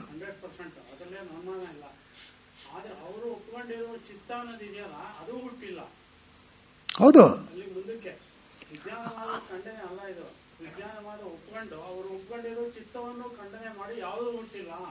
ಒಂದು ನಿಮಿಷ, ಸರಿಯಪ್ಪ, ಚಿತ್ತ ಇದೆ ಅಂತ ಒಪ್ತಾರೆ, ಚಿತ್ತಾನೂ ಇಲ್ಲ ಅಂತ ತೋರಿಸೋದು. ಅವ್ರಿಗಿಂತ ಹೆಚ್ಚಿನ ವಿಜ್ಞಾನವಾದಿಗಳಾದರು, ಅಲ್ಲಿಗಿಂತ ಮುಂದಕ್ಕೆ ಹೋಗಿ ವಿಜ್ಞಾನವಾದಿಗಳಾದರು, ಅದಕ್ಕಿಂತ ಮುಂದಕ್ಕೆ ಹೋಗಿ ಅದ್ವೈತವಾದಿಗಳಾಗ್ತಾರೆ. ಒಂದು ಸ್ವಲ್ಪ ನೋಡಿ, ಅದನ್ನ ಹೇಳ್ತಾರಲ್ಲ, ಅದಕ್ಕೆ ಇಲ್ಲ ಆತ್ಮನಿಲ್ಲದ್ದು ಅಂತ ಸೇರಿಸಿರೋದು. ಅದಕ್ಕೋಸ್ಕರನೇ ಆತ್ಮನಿಲ್ಲದ್ದು ಅಂತ ನೀವು ಕಲ್ಪನೆ ಮಾಡಿದ್ದೀರಾ. ಆತ್ಮನಿಲ್ಲ ಅಂತ ಹೇಳಬೇಡ. ಗೊತ್ತಾಯ್ತಾ? ಆದರೆ ಅದು ಚಿತ್ತನ ತಿಳ್ಕೊಳ್ಳೋಕ್ಕಾಗಲ್ಲ ಅಂತ ಹೇಳು. ಆತ್ಮನಿಲ್ಲ ಅಂತ ಹೇಳೋಕ್ಕಾಗಿಲ್ಲ. ಗೊತ್ತಾಯ್ತಾ? ನೋಡಿ, ಈ ಸಮಯದಲ್ಲಿ ಜ್ಞಾಪಕ ಬರುತ್ತೆ, ಆತ್ಮನೊಬ್ಬನಿದ್ದಾನೆ ಅನ್ನೋದನ್ನ ನಾವು ಈ ವಾದದ ಮುಖಾಂತರ ತಿಳಿಸೋಕ್ಕಾಗಲ್ಲ. ಏನೋ ಇದನ್ನು ತಿಳ್ಕೊಳ್ತಾ ಇರೋನೊಬ್ಬನು, ಇದಕ್ಕೆ ತಿಳ್ಕೊಳ್ತಾನೊಬ್ಬನಿದ್ದಾನೆ, ಇದಕ್ಕೆ ತಿಳ್ಕೊಳ್ತಾನೊಬ್ಬನಿದ್ದಾನೆ ಅಂತ ಅನ್ನೋದಿದೆಯಲ್ಲ, ಇದು ನಿಶ್ಚಯ ಮಾಡೋಕ್ಕಾಗಲ್ಲ. ಯಾವಾಗ ಸುಷುಪ್ತಾತ್ಮನ ಇರಲೇ ಇಲ್ಲ ಅಂತ ಇಟ್ಕೊಳ್ರಿ.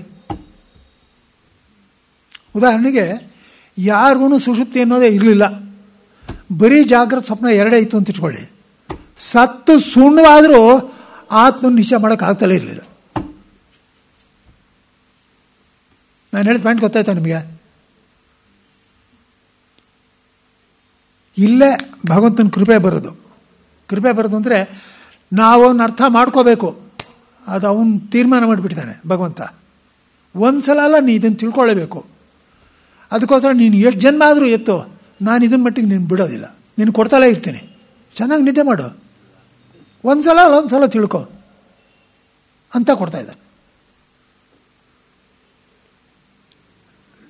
ಗೊತ್ತಾಯ್ತಲ್ಲ ನಿಮ್ಗೇನ ಹೇಳಿದ್ದು? ಆತ್ಮನನ್ನ ಬರೀ ದೃಗ್ದೃಶ್ಯದಿಂದ ತಿಳಿಸೋಕ್ಕಾಗಲ್ಲ.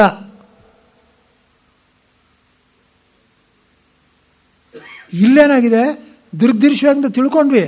ಯಾಕಂದ್ರೆ ಸುಷುಪ್ತಿ ಅನ್ನೋದು ಆತ್ಮನು ಅನುಭವದಲ್ಲಿದ್ದಾನೆ. ಅವನೇನು ನಾನು ತರ್ಕದಿಂದ ತೋರಿಸ್ಬೇಕಾದ್ದಿಲ್ಲ. ನಿಮ್ಮ ಪಾಯಿಂಟ್ ಗೊತ್ತಾಯ್ತಾ? ತರ್ಕದಿಂದ ತೋರಿಸ್ಬೇಕಾದಿಲ್ಲ ಭಗವಂತನ ಕೃಪೆಯಿಂದ. ತರ್ಕನೇ ಬೇಕಾಗಿತ್ತು ಅಂದರೆ ತೋರ್ಸೋಕೆ ಆಗ್ತಲೇ ಇರಲಿಲ್ಲ. ಎಲ್ಲಿ ನಿಲ್ಲಿಸ್ಕೊಳ್ಳ ಹೇಳಿ. ಶ್ರುತಿ ಸ್ಮೃತಿ ಪುರಾಣಾನಾಂ ಆಲಯಂ ಕರುಣಾಲಯಂ ನಮಾಮಿ ಭಗವತ್ಪಾದಂ